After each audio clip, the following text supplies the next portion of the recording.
తాకట్టులో ఉన్న బంగారాన్ని విడిపించి ఆ రోజు ఆన్లైన్ రేటుకే మేము కొంటాం. Sharma gold company. కానీ ఎలా బ్యాలెన్స్ చేయగలుగుతున్నారు రాజా రవీంద్ర గారు? అంటే ఇన్ని సంవత్సరాలలో డిఫరెంట్ రోల్స్ చేశారు. యాజ్ ఎ హీరోగా చేశారు, యాజ్ ఎ ఫ్రెండ్ గా చేశారు, యాజ్ ఎ ఫాదర్ గా, యాజ్ ఎ తాతగా కూడా యాక్ట్ చేసే అంత దూరం వచ్చేసారు. అండ్ ఇండస్ట్రీలో ఆషామాషి కాదు, 40 సంవత్సరాలు ఈ జర్నీ అనేది ఎక్కడ అప్ అండ్ డౌన్స్ లేకుండా ఉన్నప్పటికి కూడా వాటిని మీరు బ్యాలెన్స్డ్ గా తీసుకెళ్లటం అనేది ఒక రకంగా చెప్పాలంటే చాలా మందికి ఇన్స్పిరేషన్ గా తీసుకుంటారు మిమ్మల్ని ఇండస్ట్రీలో కొత్త ఆర్టిస్టులు కూడా.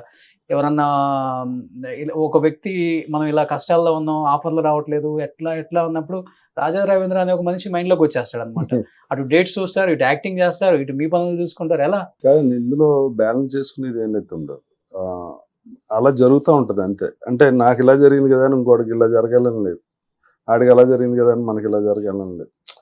ఇక్కడ మెయిన్ ఒకటి ఏంటంటే డిసిప్లిన్. 9కి షూటింగ్, 7కి అంటే 7కి ఉండాలి. ఎందుకంటే మన కోసం యూనిట్లో 200-300 మంది వెయిట్ చేస్తారు. మనం 1 గంట లేట్ అయితే 300 మంది వర్కింగ్ టైం వేస్ట్ అవుతుంది. ప్రొడ్యూసర్కి ఇవాళ అవ్వాల్సిన సీన్ రేపు కూడా కంటిన్యూ చేస్తే డబ్బు లాస్ అవుతుంది. యాక్టింగ్ స్కిల్స్ అవి అందరికీ ఒక్కొక్కరికి ఒకలాగా ఉంటాయి. కొంతమందికి ఫస్ట్ ఫిల్మే ఆ సినిమాలో కీ రోల్ పడవచ్చు, ఆ సినిమా సూపర్ హిట్ అవ్వచ్చు, వాడి కెరీర్ ఇంకా వెనక్కి చూసుకోకుండా వెళ్ళిపోవచ్చు. నేను ఎప్పుడు చెప్తాను, నేను చాలా సూపర్ హిట్ సినిమాల్లో ఉన్నా, ఓన్లీ నా క్యారెక్టర్ వల్ల ఆడిన సినిమా లేదు. అలాగా క్యారెక్టర్ వల్ల సినిమాల్లో ఉండటం వల్ల ప్లస్ అయింది. ఒక నరసింహ తీసుకోవచ్చు ఎగ్జాంపుల్. నరసింహలో లేదు, నరసింహ అంటే అది తమిళ పడయప్ప. అవన్నీ అంటే నేను అనేది ఏంటంటే, ఇప్పుడు బ్రహ్మానందం గారు ఆయన వల్ల ఆయన సినిమాలు ఉన్నాయి, ప్రకాష్ రాజ్ గారు ఆయన వల్ల ఆయన సినిమాలు ఉన్నాయి.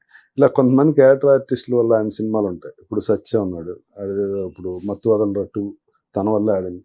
అలా ఆడినప్పుడు కెరీర్ నాన్ స్టాప్ గా ఉంటుంది. ఇంకా ఒక హీరోగా చేశారు కదా, ఒక్కసారిగా క్యారెక్టర్ రోల్స్ చేయాలి, ఒక హీరోగా ఫ్రెండ్ గా నిలబడాలి, పక్కన వచ్చి రాని డైలాగులు ఇస్తుంటారు, మనమేమో మొహమాటంగా ఉంటది, అడగలేము, బట్ అడిగే అంత క్లోజ్నెస్ ఉన్నప్పుడు కూడా మూసుకొని ఉండాలి.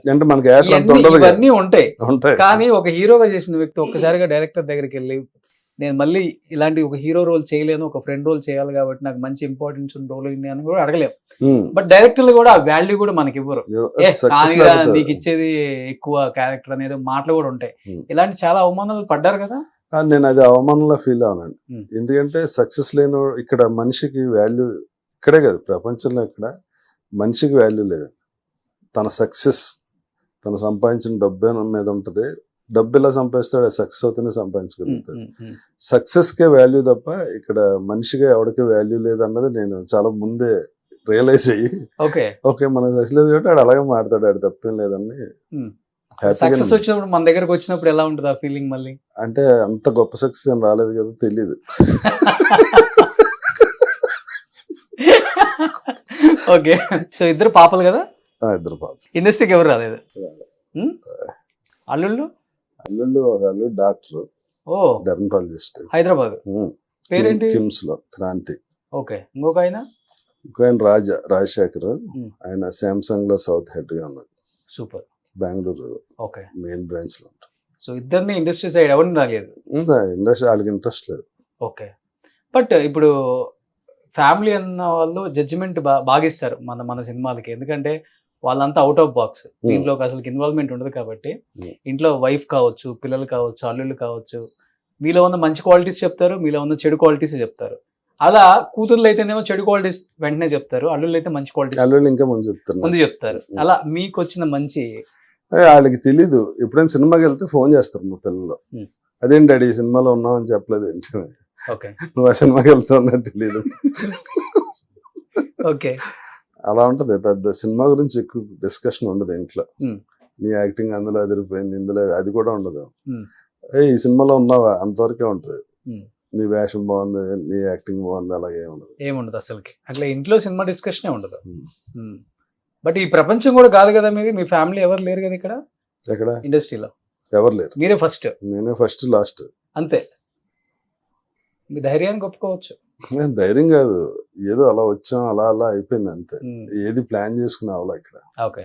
బట్ ఇండస్ట్రీలో 40 years నుంచి రాజా రవీంద్ర అనే పేరు అందరి నోట్లో నానుతుందంటే గ్రేట్ కదా. అది ఇప్పుడు కూడా పెద్ద విషయం, చాలా పెద్ద విషయం.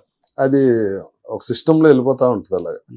ఇప్పుడు రోషన్ గురించి ఎందుకు చెప్పుకుంటారు, నీకన్నా ముందు వచ్చిన వాళ్ళు యాంకర్స్ ఉన్నారు, నీ తర్వాత వచ్చిన వాళ్ళు ఉన్నారు. ఉమ్, అదంతే, ఒక స్పార్క్ ఉంటుంది మనిషిలో, దానివల్ల జనం కూడా అలాగే కొంతమందికి అట్రాక్ట్ అవుతారు. ఉమ్.